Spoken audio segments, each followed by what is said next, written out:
News Channel 5 on your side presents Kaleidoscope, focusing on people who make a difference in Northeast Ohio communities. Good morning, everyone, and welcome to the broadcast today. Social Security celebrates its 80th anniversary this year. Did you know that the earliest reported applicant for a lump sum benefit was a Clevelander? And Public Affairs Specialist Brandon Smith is here to tell us all about the Social Security celebration and some history along the way.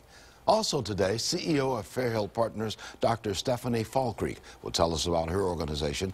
And on the broadcast after that, Teresa Saxton McCurry will talk about her book, Runnin' Things. And Marsha Maccabee will be here to tell us about what's going on with the Urban League of Greater Cleveland. Good morning, everybody. I'm Leon Bibb. This is Kaleidoscope, and so we beginning with one of our good guys here, Brandon Smith, Public Affairs Specialist for Social Security Administration.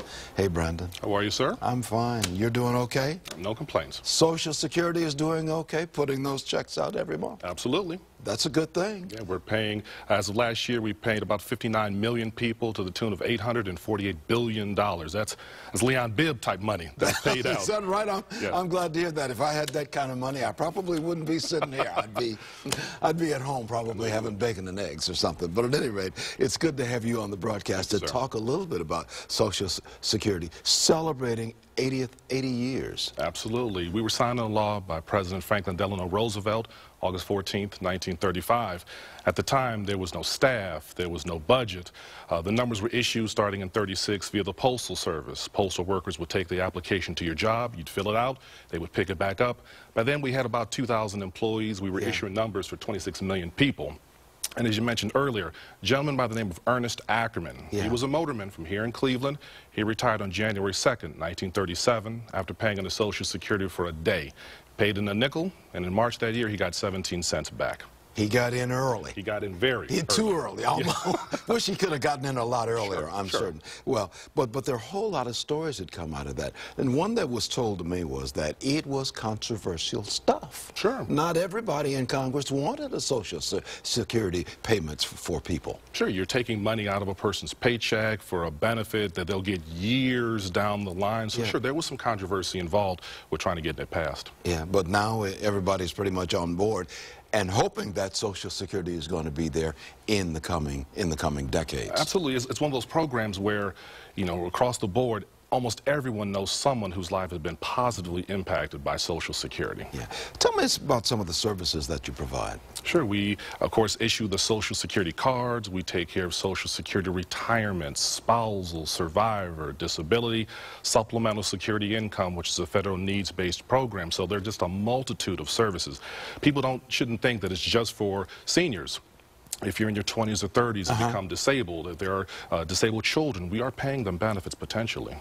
And the option of if a spouse gets Social Security and that spouse dies, sure, survivor benefit. The survivor benefit, but you have to sign up for that. You got to apply. You got to apply for it. It's not an automatic thing, right? Usually not, unless you're already receiving benefits on the record of your spouse prior to his or her passing. But for the most part, you actively have to go apply, be it over the phone, in our office, or on our website, which is socialsecurity.gov. And by spouse, we're talking about legal marriage. Correct. You got to be married, not just my live-in friend. That's not good enough for Social Security. Correct. They're looking for the legal marriage. Correct. Okay. What type of a Medicare-related assistance is available through Social Security, Brian? We sign up people for Medicare. They will get their cards usually at 65 if they were already on benefits. They can apply later on in life depending on their circumstances. We don't give advice per se. We would tell them to contact Medicare. There are other third-party organizations where they can get a little more specific information. But if a person has a question regarding their eligibility for Medicare, if they need a replacement card, once again, they can call us, they can go on our website. We have something called a My Social Security account. They can sign up, they can request a replacement Medicare now online. So for the comfort of home, as unbathed as a person might be that day, he or she can create an online account and get their card mailed to them about 30 days. So you can do this all online? Yes, you can. And it's quite easy. What kind of questions do you get as public affairs specialist for Social Security here in Cleveland, what kind of questions do you get the most? It's often, you know, a husband or wife wondering about the eligibility of their spouse, people questioning their children are going to be eligible, maybe a parent of a disabled child, you know, wondering what options will be there in their time of their passing for their son or daughter. It's a multitude of questions. People just want to know, you know, what are their best options. And while we don't do that, we're not advisors. We don't tell you what you should do, but we want to give you the information, give you the tools for you to ultimately succeed and make whatever you feel is the best choice for yourself. Do you get questions from a lot of people in their 20s or teens when they first begin working and they see that some money's being brought out, and this is talking about retirement, and they're saying, well, retirement is a long, long way away, which really sometimes is not a long, long way away. You know, it'll go by a lot faster than you think. Yeah. I don't get a lot of questions from 20-year-olds, but sometimes they'll have questions. Maybe once again they have a parent that's disabled. You know, maybe they are recently married and they just want to know about, you know, once again, knock on wood, if something does happen to me, what about my child? What about my young surviving spouse? But for the most part, it's people in their 50s, 60s, and later that have questions for me. I want to put a phone number on the screen. We get more information, and we're going to ask you one final question here before we leave. It's 800-772-1213, as you see at the bottom of the screen, or you can go to socialsecurity.gov. Yes, sir. Socialsecurity.gov, G-O-V, and that'll get you. How do we celebrate these 80 years now, this 80 years of Social Security? You go to our website, socialsecurity.gov. We've got a page dedicated to the 80th anniversary, different sporting events where baseball teams and other sporting teams will be celebrating. We're going to have a little celebration in the federal building where people can come in on August 14th and get some information. So just, you know, take some time, check out the website. Got a lot of good videos and historical posters that you can check out the history of the agency. Well, thank goodness for Social Security. Yes, it's sir. there for us. It is a security that many people depend upon. Absolutely. And sooner or later, if we live long enough, we get there. Thank you, Brandon. Thank you, sir. Brandon Smith is Public Affairs Specialist for Social Security Administration. You can reach more information on what we're talking about by 800-772-1213 or go to socialsecurity.gov. They'll be glad to help you. I'm going to take a break. I'll be right back in just a moment. This is Kaleidoscope. I'm Leon Bibb. We'll be back talking about services provided by Fair Hill Partners after we do this first. Welcome back to more of Kaleidoscope today. Fair Hill Partners provides a wide range of programs and services. Its CEO, Dr. Stephanie Falkreek, is here to tell us about these programs, as well as the mission of the organization, Fair Hill Partners. Hi, Stephanie. Hi, good to be here today. Good to have you with us. Tell me, what is Fair Hill Partners? Well, Fair Hill Partners is a collaborative campus, and so part of our personality, if you will, is social purpose real estate. We're operating a 9.5-acre historic landmark campus in Cleveland that's been serving the community since 1928, and what it does now is provide space for organizations that are related to our mission, which is lifelong learning, intergenerational relationships, and fostering opportunities for successful aging. You've got a lot of pieces in this. We've got a lot of pieces. It's a jigsaw puzzle. And what you're trying to do is help folks go into the aging process and stay active along the way. Absolutely, and that starts with children. One of the special populations that we focus on is older people raising children. And so when you think about that, what are the challenges that these older people face? Because they're people in their 70s and their 80s raising elementary school children. They're raising their grandchildren or great-grandchildren. Or their great-grandchildren, or both grandchildren and great-grandchildren. So the issue is, no matter what your circumstances are, there are opportunities to help you make your second 50. We like to think 50 and better, right? Right. Things that you can do to make that more successful for you. Successful for you might not be the same as successful for me. But we like to think at Fair Hill Partners that we offer opportunities no matter where you're starting. You're located on Fair Hill Road at East 124th Street, you told me. Correct. That's just outside of, just not too far from Shaker Square. About a 10-minute walk. Okay, and so we can put it on the map right there in the southeast part of the city of Cleveland. Right. Do people come to your facility to do all of this learning, or do you go to them? Both. The answer is yes. People come to Fair Hill to do everything from take a class in diabetes self-management or fall prevention, or they come to get applications for Social Security supplement or disability, or to get food stamps, so we do benefits.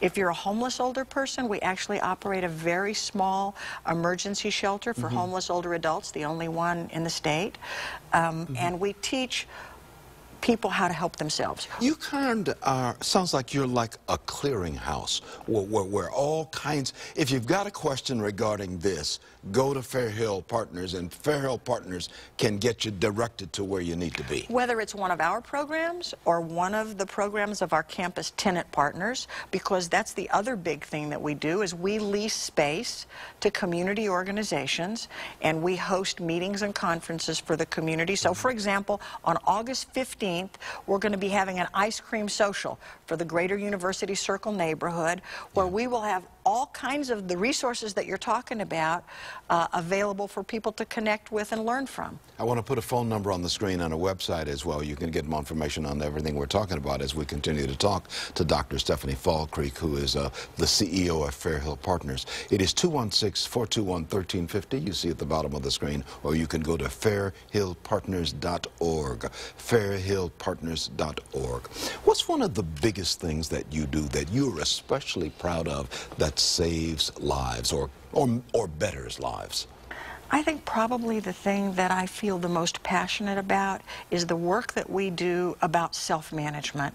You know, by the time you turn 60, 80% of us have one or more chronic diseases. In fact, half of that group has multiple chronic conditions. And we're really the managers of those conditions. Either we're managing them actively, or we're passively and letting the conditions manage us. Arthritis, migraines, heart disease, high blood pressure, diabetes. We have more impact on our day-to-day lives with regard to those chronic conditions than anything else. And we offer 6-week workshops throughout Cuyahoga County, including at Fair Hill Partners, and in Lorain, Lake, Medina counties as well. And somewhere between 600 and 800 people a year complete one of those 6-week or 8-week course series, and it changes their lives forever. You kind of help them understand where they are, and maybe work in conjunction with the medical doctor that they need to be seeing, of course. We have absolutely support people getting the medical care that they need, but you might be in your medical office 1% of your time. You're in your own body, in your own home, in your own car, on your own bus, the other 99% of the time, and you need the knowledge, the tools, and the belief in yourself. So what I'm most proud of is when we help people build their self-confidence. The fancy name for that is self-efficacy. But the little engine that could is probably something that we all remember that story. And as we age, we sometimes forget that we still can. We can manage our lives if we have the tools, the knowledge, and the attitude. And I like to think we help put those in people's hands. In our final 30 seconds, does it cost anything to come and take these benefits? It costs somebody, because there's nothing free, right? It might be the taxpayer, it might be a philanthropist, but what it really costs you is you invest your time in making the most of whatever resources you have, and then giving back to the community with that through the way you live your life. You get funding from various organizations. Lots of various. And we always need more, of course. We can all, so somebody wants to write a check to Fair Hill Partners. Absolutely, we're East a nonprofit. 124th and Fair Hill Road. What's that, 44120? It is. I got it. Leon's got it. Okay.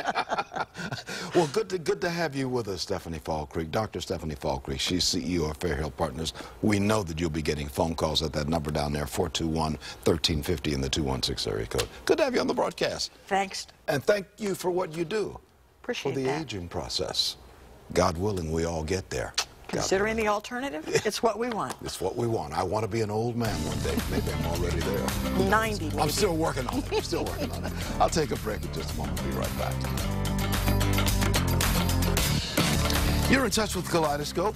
I'm Leon Bibb. Always glad to have you with me today. Teresa Saxton McCurry is a local entrepreneur, and she's author of a book, Running Things. She'll talk about her book and share her experiences as an entrepreneur. Good to have you with us, Teresa. Thank you for having me. I'm excited to be here. Oh, we're always excited to have you here as well. All right. Yeah, you wrote a book called Running Things. Yes, Tell me what made you decide I need to write a book called Running Things. Well, what I decided to write the book because a lot of my clients, I'm a hairstylist by trade, and a lot of my clients would say, well, you tell interesting stories and you hear interesting stories. You should write a book. You know, you've traveled, you've done some exciting things. You should write a book. And then when I decided to write the book, I decided to write about my story, not other people's story, as an entrepreneur. As an entrepreneur? Yes. So what's the lesson that you want us to learn as we look at running things? Well, when you look at running things, basically the foundational message is that faith and tenacity, once it's introduced to your destiny, you can do anything. Faith and tenacity. Once it's introduced to your destiny. Because you can have faith and tenacity towards the wrong things. Well, that's true. So, and tenacity meaning you've got that stick-to-it That wherewithal, no matter what, rainy days. This is what I'm going to do. You were telling me before we started the interview that you and your husband co-pastor a church on the Cleveland West Side. So, what's the name of the church? The church is New Beginnings Ministries, and we're located at 3106 West 73rd. So there is, I would bet that there is a spiritual component to running, to the book Running Things. Tell me how you weave those two things together, of the spiritual side and the business side. Well, as an entrepreneur, you have to have faith, and then why not have faith in God? And having faith in God, it leads you on your path, directs you on your path, and helps you get to where you're going. So I've always had a foundational base spiritually, so it wouldn't be me if it didn't have scriptures. Right. Why do you think people are so fearful? Some people are so fearful about taking a risk and following their passions, what they really secretly in the back of their minds want to do. Why are they fearful? A lot of people are fearful because when it comes to stepping out on faith, you don't know what the end results are going to be. You don't know what's around that corner. You don't know what tomorrow is going to bring. So when you're stepping out, it's like, I want security. I want to make sure that step is going to be there when I step down. But as an entrepreneur and stepping out on faith, it's uncertainty. It's the uncertainty that you thrive on. I have a very, very good spiritual advisor that I was close to over the years. She's moved out of town right now, the Reverend Joan Salmon Campbell. And she used to talk about obstacles. Sometimes we meet obstacles. She says those are not obstacles. Those can be stepping stones. Stepping stones. To the other side of the river. That's true. And even more so lessons.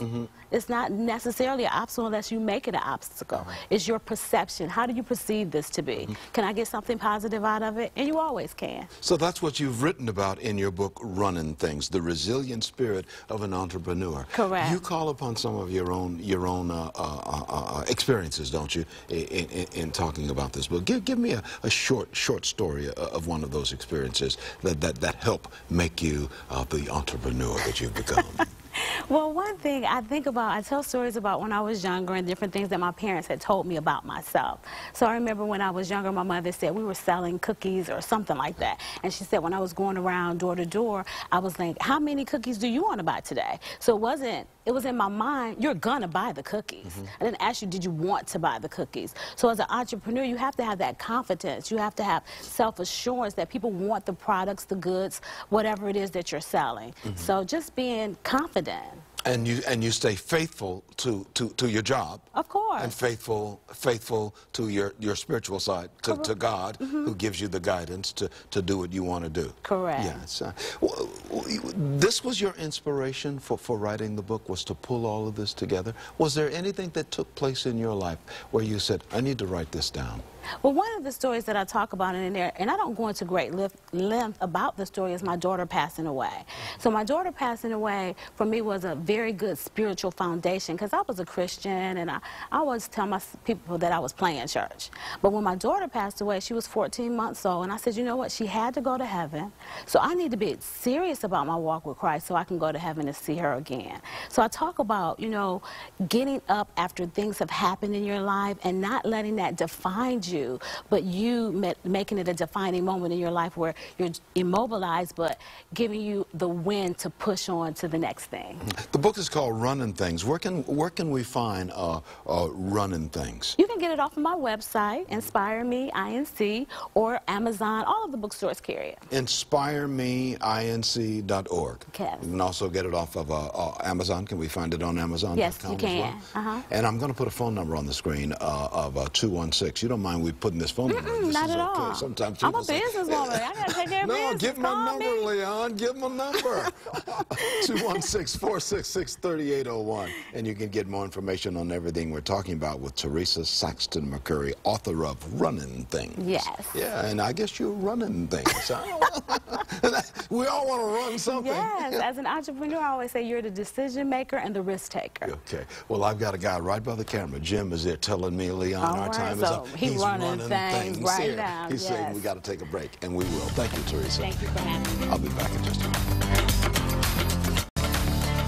Welcome back to more of Kaleidoscope today. The Northeast Ohio Black Health Coalition is hosting a conference focusing on the state of disparities in the African American community 150 years after emancipation. Its executive director, Ivanka Marie Hall, is here to tell us more about it. Good to have you with us, Ivanka. Good to be here. I am happy to host this conference that focuses on education, employment, housing, and health, and the impact that they have had on health disparities in the African American community 150 years after emancipation. Yeah, what are you going to talk about? We're going to talk about the policies around employment, education, housing, and health, and we actually have different panels. And Marsha, the executive director of the Urban League, is actually Marsha Maccabee? Yeah, she is going to serve on our employment panel. Oh, great. Then you'll have a good job done. I can guarantee we'll have a great that. job. And you've got a lot of other people who are involved. I mean, too many to list in the amount of time we have. Where's this event going to be, the Northeast Ohio Black Health Coalition? This is the State of Disparities going to be held at the Hilton Garden Inn in Mayfield on 700 Beta Drive on August the 22nd from 8 to 4.